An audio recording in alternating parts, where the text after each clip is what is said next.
Yesterday's drug bust may only be the tip of the iceberg. More from local authorities, plus a new brewery is one step closer to opening in Jasper, and Dean Vonderheid and Christine Golden talk about what's happening at the Jasper Public Library tonight on Inform. All of that and much more is up next here on the 18 WJTS News.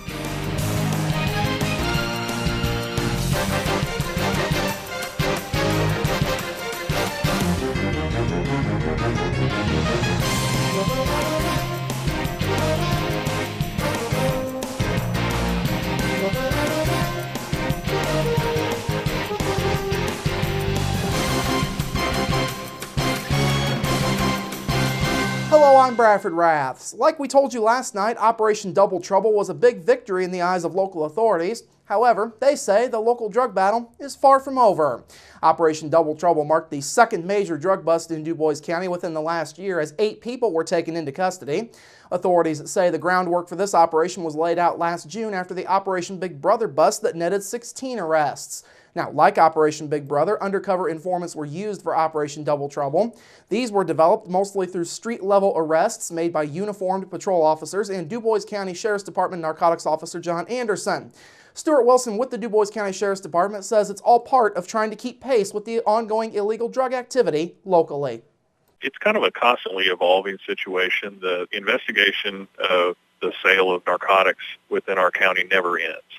So the people that were picked up a year ago, those cases, most of them have wound their way through the court system. Now, the newest arrest may have began even prior to the last arrests.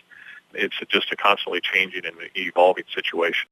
Meanwhile, Du Bois County Chief Deputy Prosecutor Beth Summersheim worked with Anderson on undercover drug buys of methamphetamine, heroin, and other Schedule II, III, and IV controlled substances. Summersheim says the latest drug bust is further proof that drug dealing is a wide-ranging problem. The drug problem and the drug dealers in Du Bois County, you can't pinpoint them to a particular type of person or with particular characteristics. We have a wide variety of ages and sexes, and really it's across the board. Now, the 8 suspects were taken into custody during an early morning arrest raid yesterday. 33-year-old Jared Bird, 19-year-old Corey Bukta, 27-year-old Matthew Cronin, 57-year-old Jeffrey Freedy, 23-year-old Brock Gill, and 24-year-old Bryce Sadler, all of Jasper, 25-year-old Gavin Modice of Celestine, and 30-year-old Stuart Knopfsinger of Richland are all facing felony drug dealing charges. 7 of the 8 suspects appeared in court yesterday afternoon. Sadler's initial court appearance was back in May. Now, Summersheim says more arrests in connection with this case are likely in the days and weeks to come. An ATV accident in the Ferdinand area sent a teenager to the hospital with serious injuries. At about 11 o'clock yesterday morning, authorities were called to Mariah Hill Road just outside of Ferdinand. Indiana conservation officers say 15-year-old Kendra Steckler of Ferdinand was found lying in the road when they arrived. The ATV she had been riding was found on its side.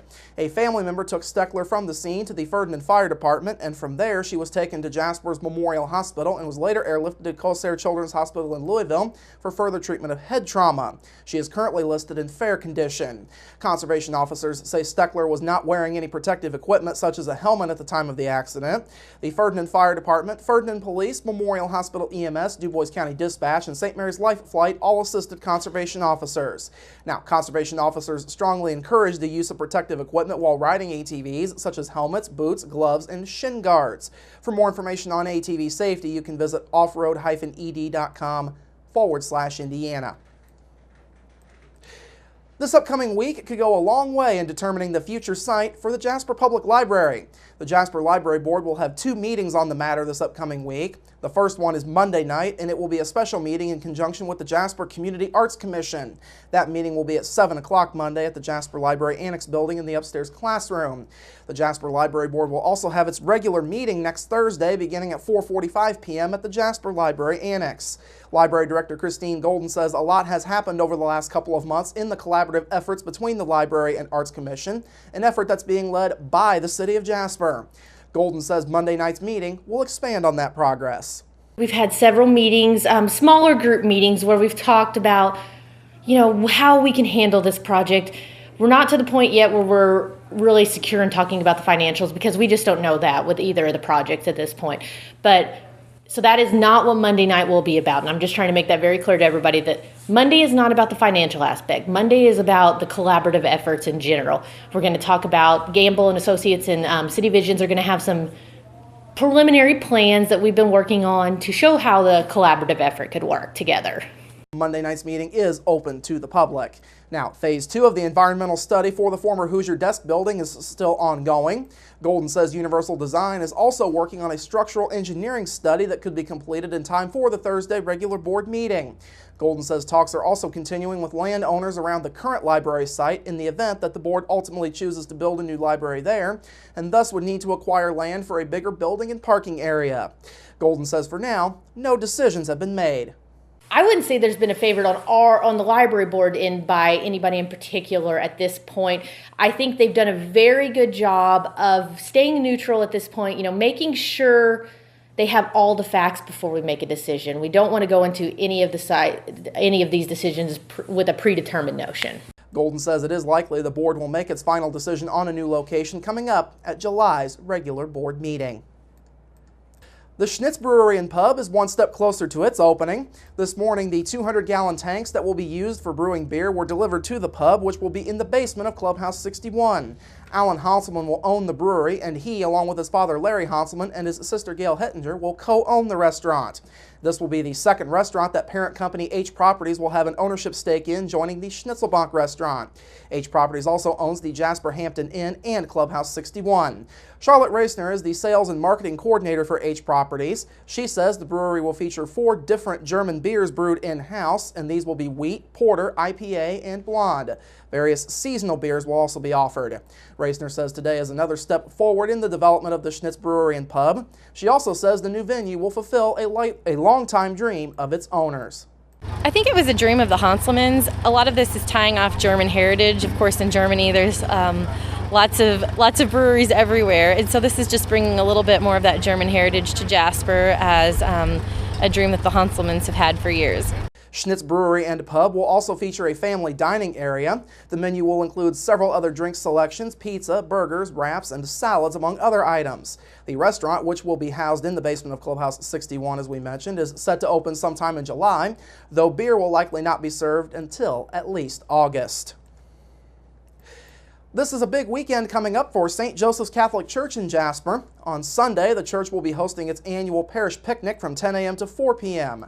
The picnic coincides with a 5K run walk, which gets underway tomorrow morning at 8 a.m. Now, fried chicken or roast beef, corn or green beans, mashed potatoes and gravy, dressing, slaw, bread, dessert, and beverage will be served beginning at 10:30 on Sunday morning.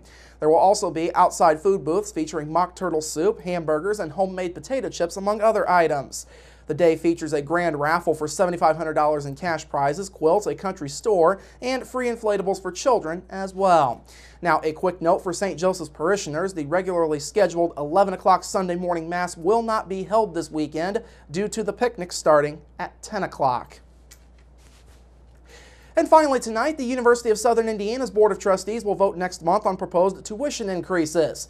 Board of Trustees Chairman Jeffrey Knight says the increases are necessary so the school can invest in resources. Knight told a public hearing Wednesday that the $400 increase over 2 years is part of a plan that trustees approved in 2013 to increase and realign tuition pricing over a 6-year period. USI proposes a $201 increase in 2015-2016 tuition, which will set it to nearly $6,900 for a full-time in-state undergraduate student.